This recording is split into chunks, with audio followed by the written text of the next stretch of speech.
मेंढीपालनास प्रोत्साहन देण्यासाठी शासनाने राजे यशवंतराव होळकर महामेष योजना सुरू केली आहे। या योजनेअंतर्गत 75% अनुदानांवर मेंढ्याचं वाटप केलं जाणार असल्याची माहिती जिल्हा परिषदेचे पशुवैद्यकीय अधिकारी DS कांबळे यांनी दिली आहे।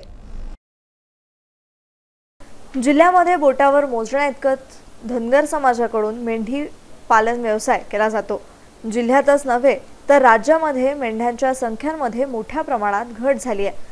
मेंढपाळ समाजास सामाजिक, शैक्षणिक आणि आर्थिक स्थैर्य मिळवून देण्यासाठी मेंढीपालन या पारंपरिक व्यवसायाला प्रोत्साहन देण्यासाठी राजे यशवंतराव होळकर महामेष योजना या अंतर्गत 6 मुख्य घटकांसह नवीन योजना सुरू केल्या आहेत, अशी माहिती जिल्हा परिषदेचे जिल्हा पशुवैद्यकीय अधिकारी DS कांबळे यांनी दिली आहे। या योजनेअंतर्गत 75% अनुदानावर मेंढी गटाचं वाटप करणं, या मेंढ्यांच्या पालन पोषणासाठी पायाभूत सुविधाही पुरवल्या जाणार आहेत।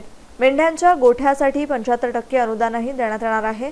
पशुखाद्य कारखाना उभारणीसाठी 50% अनुदान देण्यात येणार आहे। या योजनांचा जास्तीत जास्त मेंढपालांनी लाभ घ्यावा असं आवाहनही पशुवैद्यकीय अधिकारी DS कांबळे यांनी केलं आहे।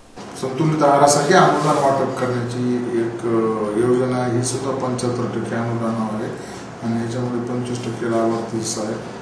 पुढची एक योजना जी आहे ती फार म्हणजे महत्त्वाकांक्षी आणि चांगली आणि नव्याने होऊ घातलेली योजना आहे। हिला मिनी सायलेज बेलर कम रॅपर म्हणतात। थोडक्यात कुट्टी केलेला जो हिरवा चारा आहे तर त्या चाऱ्यापासून मुरघास बनवण्यासाठी घासड्या बांधायच्या, म्हणजे बेल तयार करायची।